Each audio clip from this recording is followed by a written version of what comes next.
नमस्कार, मी विलास आठवले. न्यूजरूममध्ये आपलं स्वागत. न्यूजरूममध्ये आम्ही राजकीय अभिनेते किंवा दिग्गज जे आहेत आपल्या आपल्या क्षेत्रातील काम करणारे दिग्गजांना आम्ही बोलवत असतो, त्यांचे विचार आम्ही ऐकत असतो, ते महाराष्ट्रापर्यंत पोहोचवत असतो. आज आपल्याकडे आहेत धनंजय मुंडे. धनंजय मुंडे नाव घेतल्यानंतर किंवा त्यांचं भाषण ऐकल्यानंतर प्रमोद महाजन यांची आठवण होते. धनंजय मुंडे यांना बोलवण्याचं कारण एक आहे की दुष्काळ आहे. दुष्काळामध्ये धनंजय मुंडे भिंगरीसारखं फिरतात, पायाला भिंगरी लावून फिरतात. त्यांचे नेते शरद पवारही फिरतात, त्याचबरोबर राज्य सरकारचे मंत्रीही फिरतात. काय नेमकी परिस्थिती आहे या सर्व विषयांवर इतरही राजकीय विषय येतील, पण या सगळ्या विषयांवर त्यांच्याशी आपण बोलणार आहोत. आमचे मुख्य संपादक डॉक्टर समीरन वाळवेकर त्यांच्याशी पहिल्यांदा चर्चा सुरू करतात. नमस्कार धनंजयजी, न्यूजरूममध्ये आपलं स्वागत. खूप मोठा दुष्काळाचा दौरा आपण करता आहात आणि राज्याच्या विविध भागात हिंडतात, विशेषतः तुमचा भाग मराठवाडा जो दुष्काळाने सगळ्यात जास्त ग्रस्त आहे. विरोधी पक्षनेते म्हणून काम करताना एक वेगळी जबाबदारी तुमच्यावर आहेच आणि त्या सगळ्या जबाबदारीच्या बरोबरच तुम्ही तिथल्या शेतकऱ्याचं प्रतिनिधित्व सुद्धा करता. तुम्ही स्वतः जातिवंत शेतकरी आहात, त्यामुळे त्याची दुःख तुम्हाला माहिती आहेत. आज सरकारकडून वेगवेगळे दावे केले जात आहेत, केंद्र सरकारकडून वेगळी मदत जाहीर होते आहे. दुष्काळ सदृश आणि दुष्काळग्रस्त असा बदल नुकताच करण्यात आलेला आहे, त्याला 24 तास सुद्धा झालेले नाही आहेत. या सगळ्या पार्श्वभूमीवर तुम्ही दुष्काळाकडे कसं बघता? जितके दावे केले जात आहेत दुष्काळ निवारणाच्या कामाकरता जे सरकार करतंय हे पुरेसं आहे असं तुम्हाला वाटतं का? आत्ता जे सरकार करतंय ते पुरेसं बिलकुल नाही आहे. खरं तर दुष्काळ हा कुणाच्या हातात नाही. दुष्काळ ही नैसर्गिक आपत्ती आहे आणि यापूर्वी राज्यात अशा नैसर्गिक आपत्त्या अनेक वेळेस आल्या, पण त्यावेळेस जे राज्यकर्ते म्हणून काम करत होते राज्यात, त्यांनी ते दुष्काळ आव्हान म्हणून स्वीकारला आणि दुष्काळामध्ये दुष्काळ निवारणासाठी अतिशय चांगलं काम केलं. उदाहरण द्यायचं झालं तर स्वर्गीय वसंतराव नाईक साहेबांचं उदाहरण देता येईल की त्यांनी 72चा दुष्काळ अतिशय चांगल्या रीतीने निवारणाच्या बाबतीमध्ये हाताळला. आज त्याच्यापेक्षा भयंकर अवस्था असताना ती नैसर्गिक आपत्ती ही दुष्काळ म्हणून समोर आलेली असताना राज्याचे राज्यकर्ते त्यांच्या इच्छाशक्तीचा दुष्काळ थोडासा या ठिकाणी आम्हाला जाणवतो आहे. कदाचित तो इच्छाशक्तीचा जर दुष्काळ नसता तर या दुष्काळामध्ये सुद्धा दुष्काळी भागातील सर्वसामान्य लोकांना फार मोठ्या प्रमाणामध्ये सरकारकडून सहकार्य करता आलं असतं, जे की यावेळेस झालं नाही. सरकार दावे 3 महत्त्वाच्या गोष्टीचं करतं आहे की आम्ही कर्जाचं पुनर्गठन या ठिकाणी शेतकऱ्यांचं केलं आहे, जे की वास्तविक झालं नाही. दुसरी महत्त्वाची गोष्ट ते करतं की आम्ही अनुदान दिलं आहे, ते अनुदान आणखीन पोचलं नाही. आणि तिसरी महत्त्वाची गोष्ट या ठिकाणी पिण्याच्या टंचाईच्या बाबतीमध्ये आणि चारा छावणीच्या बाबतीमध्ये जे सरकार दावे करते ते दावे अतिशय फेल आहेत. खरं तर पिण्याच्या पाण्याच्या बाबतीमध्ये आज लातूरला रेल्वेने पाणी आणलं, ठीक आहे, आम्ही मान्य करतो की लातूरची पाण्याची भूक होती, ती आत्ता तात्पुरती का होईना सरकारने या ठिकाणी रेल्वेने पाणी आणून पूर्ण केली. पण ज्या ग्रामीण भागामध्ये आज गावागावाला 5-5, 10-10 किलोमीटरच्या अंतरावर पाणी नाही आहे, अशा ठिकाणी ज्या प्रमाणात लोकांना पाणी मिळायला पाहिजे ते पाणी मिळत नाही. दुसरी महत्त्वाची गोष्ट की या सरकारने पहिल्यांदा असं केलं की पाणी टँकरनी एखाद्या गावात देत असताना माणसाचा विचार केला, पण जनावराचा विचार केला नाही. आणि जनावराला पाणी लागतं हे सरकारला अनेक वेळा सांगून सुद्धा सरकारने तशी व्यवस्था केलेली नाही. छावण्या देताना सुद्धा चारा छावण्या करताना ज्या नियमन अटी घातली ते नियमन अटी यापूर्वी अशा छावण्या उभ्या करताना कधीच नव्हते. म्हणजे आता छावण्या उभ्या करायच्या का नाही उभं करायच्या अशा तिथल्या सामान्य कार्यकर्त्याच्या मनामध्ये प्रश्न येऊ लागला. म्हणूनच आज एवढी भयंकर टंचाई असताना सुद्धा ज्या मोठ्या प्रमाणात छावण्याची गरज होती त्या छावण्या आपल्याला आज दिसत नाहीत. 3 जिल्ह्यामध्येच या ठिकाणी छावण्याच्या बाबतीमध्ये पुढाकार घेतला गेलेला, त्यात बीड, उस्मानाबाद आणि फार थोड्या प्रमाणात लातूरला. पण सोलापूरला मागणी छावण्याची आहे, नांदेडला मागणी छावण्याची आहे, परभणीमध्ये काही ठिकाणी छावण्याची मागणी आहे, औरंगाबादला काही ठिकाणी छावण्याची मागणी आहे, जालन्यामध्ये काही ठिकाणी छावण्याची मागणी आहे. तिथं मात्र सरकारचे छावणीच्या बाबतीमधला जो दृष्टिकोन आहे तो पूर्णपणे वेगळा आहे. 10 लाख रुपये एका छावणी चालवणाऱ्यांनी डिपॉझिट करायचे, त्याच्यानंतर CCTV कॅमेरे बसवायचे. ह्या सगळ्या गोष्टी आज अशा दुष्काळाच्या परिस्थितीमध्ये आपण कराव्या, आमचं म्हणणं नाही. तपासणी जी काय सरकारला करायची ती करावी, कुणाला छावणी द्यायची हे पण सरकारने ठरावं. पण पहिल्या क्षणापासून आपण अशा निर्णयाच्या बाबतीत जर वेगळा विचार करू लागलो तर मात्र दुष्काळाच्या निवारणाच्या प्रयत्नाला सरकारच स्वतः कुठेतरी घाट घालतंय असा या ठिकाणी एकंदर कामकाज सरकारचं चालू आहे. मला सांगा, तुम्ही आता वैधानिक भाषेमध्ये नेहमी बोलत असता आपल्या विधिमंडळामध्ये, दुष्काळ सदृश आणि दुष्काळग्रस्त ह्याच्यामध्ये आपल्या टर्मिनॉलॉजीमध्ये फरक आहे. हा बदल जाहीर करायला सरकारला एवढा वेळ का लागला असं तुम्हाला वाटतं? दोन गोष्टी आहेत. दुष्काळ सदृश्य म्हणल्यानंतर सरकारला ज्या गोष्टी स्थायी करावं लागतात, स्थायी आदेश असतात, ते स्थायी आदेश दुष्काळ जाहीर झाल्यानंतर आणि दुष्काळ सदृश झाल्यानंतर वेगवेगळे आहेत. त्या स्थायी आदेशामध्ये ठराविक आहेत किंवा तिथं कुठल्याही कर्जाची वसुली करू नये, त्या ठिकाणी कर्जाच्या पुनर्गठनाच्या बाबतीत आणेवारी व्हायला लागते. आणेवारी 50% आत ही दुष्काळ सदृश्य झालीच. पण दुष्काळ सदृश आणि दुष्काळ याच्यात फरक आहे की दुष्काळ म्हणलं की वाटेल ते करा, सरकारची तिजोरी रिकामी झाली तरी चालेल, पण त्या दुष्काळामध्ये त्या भागातील जनतेला आपण पूर्ण मदत करावी, ही दुष्काळाचा नियम आहे. दुष्काळ सदृश्य म्हणल्यानंतर सरकारला जसं वाटतं मग वेगवेगळे शासन निर्णय सरकारने काढायचे आणि त्या शासन निर्णयाप्रमाणे त्या दुष्काळ सदृशी परिस्थिती हाताळण्यासाठी सरकारने काम करायचं. आज अशी परिस्थिती आहे, दुष्काळ सदृश आणि दुष्काळ याच्यात सरकारने एवढा उशीर का केला आणि कोर्टाला यामध्ये का पडावं लागलं, तर सरकार कुठंतरी दुष्काळ निवारणासाठी लागणाऱ्या पैशाची बचत करत होतं. म्हणजे खरं तर मोकळेपणाने हा दुष्काळ निवारणासाठी मोठा प्रमाणात मदत करणं आवश्यक असताना म्हणून कोर्टाला हा ठिकाणी दुष्काळ म्हणून करावं लागलं. याच्यात यापूर्वीसुद्धा अशा पद्धतीनं दुष्काळाच्या बाबतीत निवारण करताना एक तर सरकारची भूमिका का चुकीची वाटायला लागली, कारण पहिल्यांदा तुम्ही 14,000 गावं दुष्काळ सदृश्य म्हणून जाहीर केली, त्यानंतर काही जिल्ह्यामध्ये पुनर्सर्वेक्षण केलं, पुनर्सर्वेक्षण करून 50%च्या आत आणेवारी आली. म्हणजे मला एक कळालं नाही की 1 महिन्यामध्ये सरकार एकीकडे म्हणतं की ही गावं दुष्काळ सदृश्य नाहीत आणि दुसऱ्या महिन्यात पुन्हा सर्वेक्षण होतं आणि ती गावं 50%च्या आत आणेवारीत येतात आणि दुष्काळ म्हणून त्या ठिकाणी सदृश म्हणून जाहीर होतात. म्हणजेच कुठंतरी आम्हाला असं वाटायला लागलं की हा दुष्काळ दाबण्याचा प्रयत्नसुद्धा सरकारकडून झाला, की जर गावं मोठ्या संख्येने आली तर मग आपल्याला खर्चाचा बोजा पण आपल्यावरती पडेल. मग त्यामुळं ती गावं दाबण्यात आली. त्याच्यात नागपूरच्या खंडपीठाने सुद्धा एक निर्णय मागच्या 2 महिन्यापूर्वी दिला होता की अमरावती विभागामधली 4400 गावं, 4400 गावं जी दुष्काळ 50%च्या आत आणेवारीमधले अहवाल त्या ठिकाणी आयुक्तांनी दिलेले आहेत, पण तरी तुम्ही 50%च्या आत असली गावं दुष्काळ सदृश म्हणून का जाहीर केली नाहीत, हे कोर्टाला त्या ठिकाणी इंटरव्ह्यू करून सांगावं लागलं. हे सरकारचं अपयश आहे, हे दुर्दैव आहे. मुंडेजी, याच्यातला आणखी एक मुद्दा, जसा दुष्काळाचा जाहीर झाला तसाच आणखी एक महत्त्वाचा निर्णय शासनानं घेतला, तो म्हणजे प्रभाग रचनेचा, जो आगामी महापालिकेवरती फार मोठा इम्पॅक्ट करणार आहे. प्रभाग रचनेच्या विरोधात साधारणपणे विरोधी पक्षांचं मत होतं, त्यांचं म्हणणं होतं आम्हाला वॉर्ड सिस्टीमच असली पाहिजे. तर आता ही जी नवीन रचना आहे, 2 वॉर्डचा एक प्रभाग किंवा तत्सम, तर या नव्या रचनेबद्दल तुम्हाला काय वाटतं? हा पॉलिटिकली डॉमिनेटेड आणि खास करून नगराध्यक्ष निवड ही पहिल्यांदा जनतेच्या हातात देण्यात आली, त्याबद्दल काय वाटतं? नाही, मुळामध्ये या निर्णयाच्या बाबतीमध्ये माझं उत्तर असं असेल की ज्यावेळेस आघाडी सरकारमध्ये होती, आघाडीच्या सरकारमध्ये सुद्धा एकदा हा निर्णय झाला होता आणि त्यांनी सुद्धा निर्णय घेतला किंवा विलासरावांच्या काळात झाला हां, आणि त्यावेळेस निर्णय घेतल्यानंतर जी काही समोर वस्तुस्थिती आली आणि त्या निवडणुकीनंतर जे काही परिणाम लोकांकडून ऐकायला मिळाले, त्यानंतर तो निर्णय त्याच सरकारने म्हणजे नंतर बदलला. नंतर बदलल्यानंतर आत्ता परत या सरकारने निर्णय घेतला.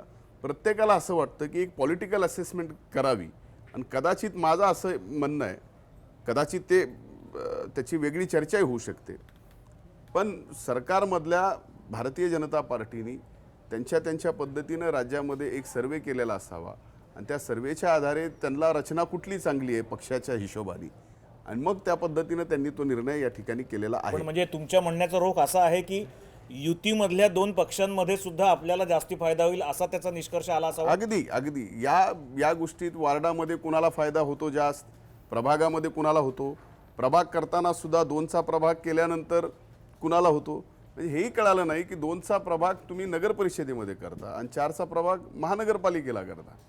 नगर परिषदेला तुम्ही जनतेतून नगराध्यक्ष निवडता आणि महानगरपालिकेला म्हटलं हा निर्णय होत नाही. या सर्व दृष्टिकोनात नक्कीच यांनी त्या भागामध्ये राजकीयदृष्ट्या आपल्याला कुठला परवडणारा निर्णय याचा विचार करून भारतीय जनता पार्टीने हा निर्णय केलेला आहे. पण याच पॅरलल लाईन्सवर जर तुमच्या आघाडीचा विचार करायचा झाला, बऱ्याच ठिकाणी तुम्ही एकत्र लढत नाही, काँग्रेस एनसीपी, काही ठिकाणी मात्र मोठ्या नगरपालिकांमध्ये तुम्हाला एकत्र लढण्यावाचून पर्यायच नाही म्हणून तुम्ही एकत्र लढता. कधी कधी पुणे पॅटर्न पण होतो. ह्या सगळ्या गोष्टींमध्ये याचा तुमच्या म्हणजे आघाडीला फायदा होईल असं तुम्हाला वाटतं का? NCP म्हणून म्हणतोय मी, फक्त तुमचा पक्ष म्हणून. आता यामध्ये खरं तर या कुठलाही निर्णय झाला असता तर या बाबतीत आमची पक्षाच्या राज्याच्या नेतृत्वाशी चर्चा झाली आणि चर्चा हा निर्णय व्हायच्या अगोदर झाली किंवा कुठला निर्णय होऊ शकतो, कुठला निर्णय झाला तर काय. तर वाढ रचना झाली तरी तसं राष्ट्रवादी काँग्रेस पक्ष म्हणून काय अडचण नव्हती, प्रभाग रचना झाली तरी राष्ट्रवादी काँग्रेस पक्ष म्हणून तशी अडचण नाही आहे. त्यामुळे या निर्णयाचा परिणाम राष्ट्रवादी काँग्रेस पक्षाच्या एकूण जनमतावरती होणार नाही आहे. त्यामुळं ठीक आहे, भाजप कुठं आहे, कुठं कमी आहे, लाटेत 122 जागा आल्या, त्याच्यानंतर बऱ्याच स्थानिक स्वराज्य संस्थेमध्ये भारतीय जनता पार्टी तशी फार कमी आहे.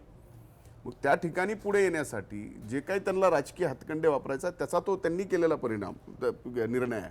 त्यामुळे त्याचा परिणाम राष्ट्रवादी काँग्रेस पक्ष म्हणून या निर्णयाचा काय होणार नाही. पण सगळ्या पक्षांना विश्वासात घेऊन हा निर्णय झाला असं वाटतं तुम्हाला? मला वाटत नाही. कारण या बाबतीत आमची चर्चा होणं, आमच्याशी चर्चा होणं आवश्यक होतं. आम्ही हे गृहीत धरत होतो की येणाऱ्या पावसाळी अधिवेशनामध्ये हा निर्णय होईल आणि या निर्णयाच्या अगोदर एक कॉमन कन्सेन्सस ज्याला आपण म्हणतो की एक सर्व सहमती होते सर्व पक्षाची, ती सर्व सहमती व्हायच्या अगोदरच हा मंत्रिमंडळामध्ये निर्णय केला आणि मंत्रिमंडळामध्ये निर्णय झाल्यानंतर आता ते कायदा म्हणून पावसाळी अधिवेशनात आणतील.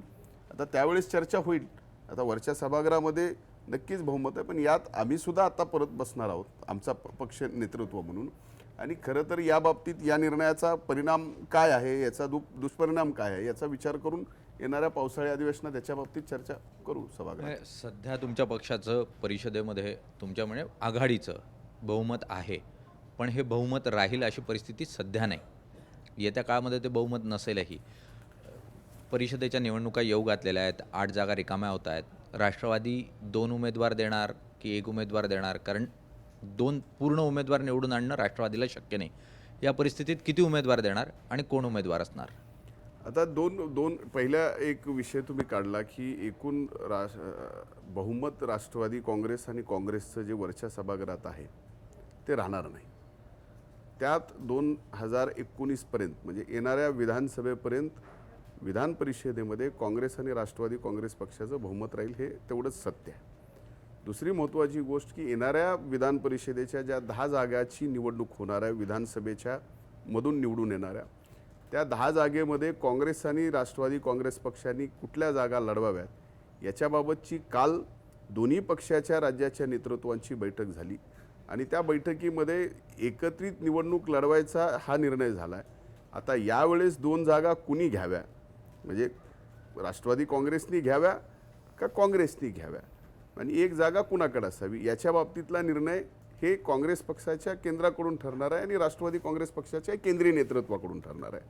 त्यामुळं तो विषय आता एकत्रित लढायचा राज्यामध्ये निर्णय झाल्यानंतर केंद्रातून दोन्ही पक्षाच्या नेतृत्वाकडून काय निर्णय होतो याची वाट पाहणं आणि याच्यात उमेदवार कोण असेल हे सुद्धा पक्षच ठरवतील. त्यामुळं जे पक्ष उमेदवार देतील ते विधान परिषदेचे आमदार होतील. पण एक सभापती त्यांनाही निवडून आणायचं आहे, कारण प्रतिष्ठेचं पद आहे, सभापती पद कायम राखायचं आहे आणि विरोधी पक्षनेता ही पद प्रतिष्ठेचं आहे, त्यांनाही परिषदेत कायम ठेवायचं आहे.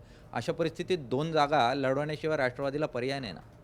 नाही, हे पर्याय नाही. हे तुम्ही जे म्हणताय की 2 पदाचा विचार ज्यावेळेस आपण करतो तर 2 पदाचा विचार केल्यानंतर पर्याय नाही हे निश्चितच आहे. पण या बाबतीमध्ये शेवटी पक्ष नेतृत्व निर्णय करणार आहे की याच्यात 2 पदं आणि त्या पदावर असणारी व्यक्तीच आपल्याला उमेदवार म्हणून द्यायचे का आणखीन कोण द्यायचे, त्याचा सर्व अधिकार हे पक्ष नेतृत्वाचा आहे आणि पक्ष नेतृत्व योग्य वेळेला त्याचा निर्णय करेल. एक वेगळ्या विषयाकडे हा चर्चा न्यायची आहे. विषय अनेक आहेत.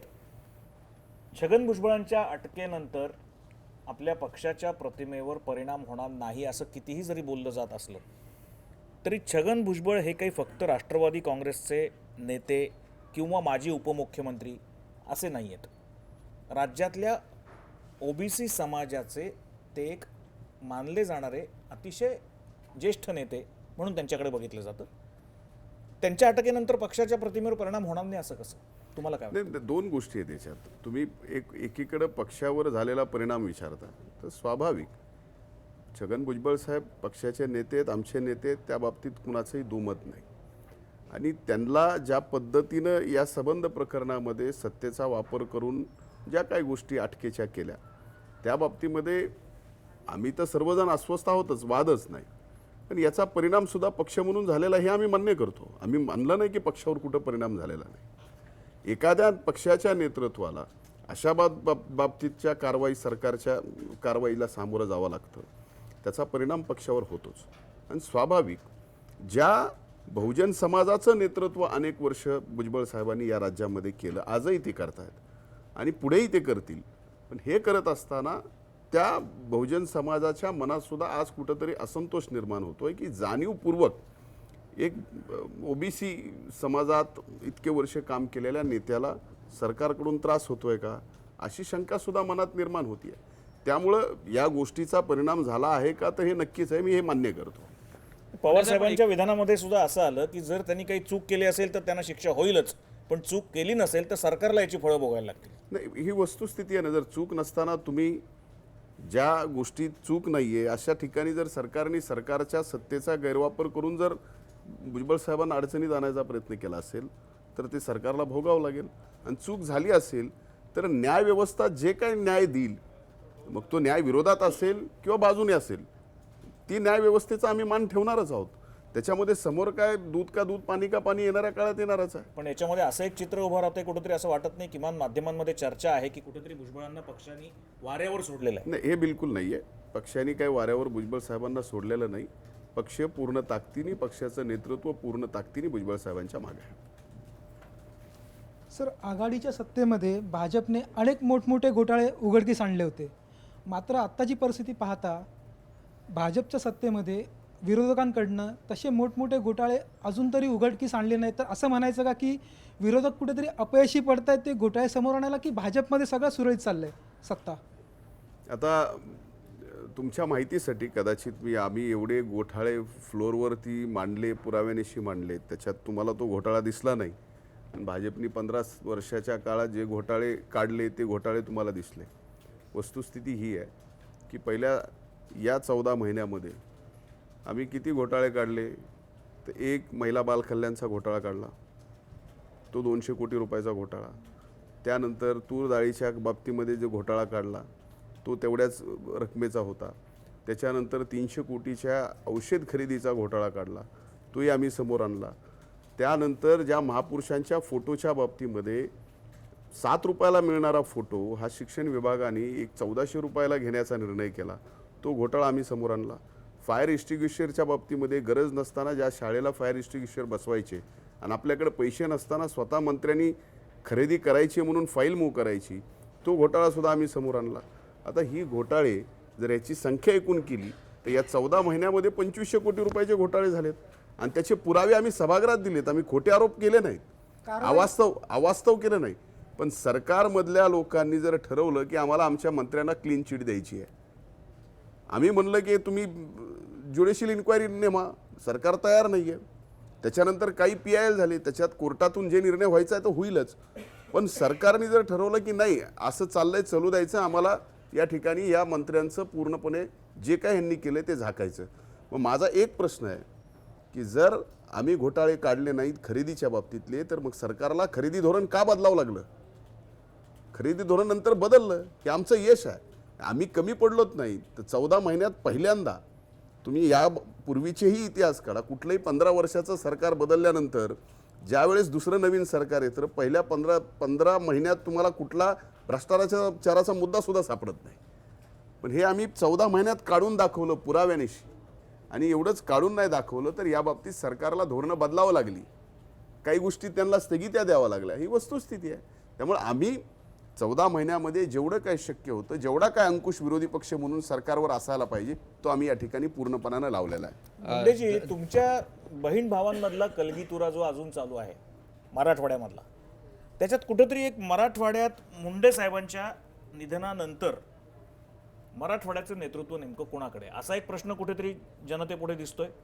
म्हणजे तुमच्या चिक्की घोटाळ्यापासून महिला बाल कल्याणच्या ज्या घोटाळ्याचा तुम्ही आता उल्लेख केला, त्या सगळ्या घोटाळ्यांमध्ये पुरावे ठेवले गेले, कारवाई झाली नाही.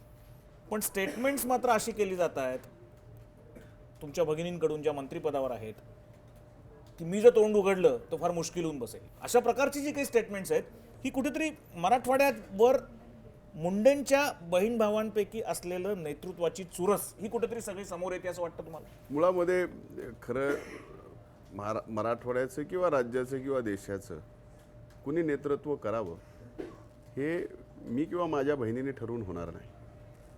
हे त्या भागातल्या जनतेने ठरवावं लागेल. राहिला विषय, ज्यावेळेस आम्ही सरकारमध्ये आल्यानंतर मंत्र्यांनी केलेल्या गैरकारभाराच्या बाबतीत आम्ही सभागृहात बोललो, पुराव्यानिशी ते आम्ही खरं करून दाखवलं. त्यानंतर ते आमचं का काढलं म्हणून विरोधी पक्षाच्या वर जर तुम्ही म्हणत असताल की आम्ही तोंड उघडलं तर तुमचं काय होईल, तर आमचं म्हणणं आहे स्पष्टपणे, तुम्ही सत्तेत आहात, तुम्ही तोंड उघडा. तुम्ही सत्तेत आहात, तुम्ही बिलकुल तोंड उघडलं पाहिजे. आणि जर विरोधी पक्ष चुकत असेल तर ती चूकसुद्धा विरोधी पक्षाच्या लक्षात आणून दिली पाहिजे. पण मोठ्या आवाजात आपण काहीतरी बोललो याचा अर्थ विरोधी घाबरतील असं जर कोण समजत असेल तर हेही समजायचं काही कारण नाही. दुसरा महत्त्वाचा विषय आहे की माझा असा व्यक्तिगत कुणाला टार्गेट करायचं म्हणून मी या पदाचा किंवा मी व्यक्तिगत असं करत नाही. आता चिक्की काय खरेदी मी करायला सांगितली नाही, ते त्यांच्या खात्याचा विषय. सेल्फी काय मी काढायला सांगितलं नाही, सेल्फी काढला तर तो मी दिला नाही. जे काय प्रेसला तुमच्याकडे आला तो त्यांनीच दिला. त्यानंतर हातात काठी घ्यायला काही मी सांगितलं नव्हतं. दारूला पाणी दिलं पाहिजे का नाही दिलं पाहिजे याचाही मी काही स्टेटमेंट दिलेलं नव्हतं. त्यामुळे हा विषय काही जरी झाला तरी माझ्याकडे बोट करायचं आणि आपण झाकायचं हे विषय होऊ शकणार नाही. शेवटी स्वतः त्या मंत्री आहेत, त्यांना कर्तृत्व त्यांचं दाखवावं लागेल. मी विरोधी पक्ष म्हणून काम करतोय. तुम्हाला असं वाटतं की त्यांची जबाबदारी पार पाडण्यात कुठेतरी त्या कमी पडतायत किंवा अनुभवाचा कुठेतरी कमी असल्यामुळे प्रत्येक वेळा अशा त्रुटी राहून जात आहेत आणि त्याचा एक काहीतरी बाहेर मोठा बाबरा होतोय किंवा त्याच्यामुळे त्या अडचणीमध्ये येत आहेत आणि खापर मात्र तुमच्यावर फुटतंय? नाही, आता ही या बाबतीमध्ये त्यांची कुठलीही चूक त्यांनी केली की ती धनंजयने केली असं म्हणण्यात जे काही चाललंय तर ते बरोबर नाही. त्यांना राज्य सरकारमध्ये 4 खात्याच्या त्या मंत्री आहेत, फार मोठी संधी त्यांना मिळाली. त्यांनी त्या संधीचं सोनं करावं ना, आमचं काय म्हणणं नाही. ते त्या 4 खात्याचा उपयोग सर्वसामान्य माणसासाठी असा करावा की यापूर्वी तसा झाला नाही, तर ते एक त्यांची ओळख होईल. पण आपणच चुका करायच्या आणि त्या चुका झाकण्यासाठी दुसऱ्यावर आरोप करायचं हे जमणार नाही. आणि स्वाभाविक अनुभवाचा आणि त्यातले त्यात आपण किती चांगलं काम करतोय या उतावीळपणाचा, आता चांगलं काम होतंय का नाही हा विषय वेगळा चर्चेचा आहे, पण याचा कुठंतरी परिणाम दिसतोय. बिलकुल.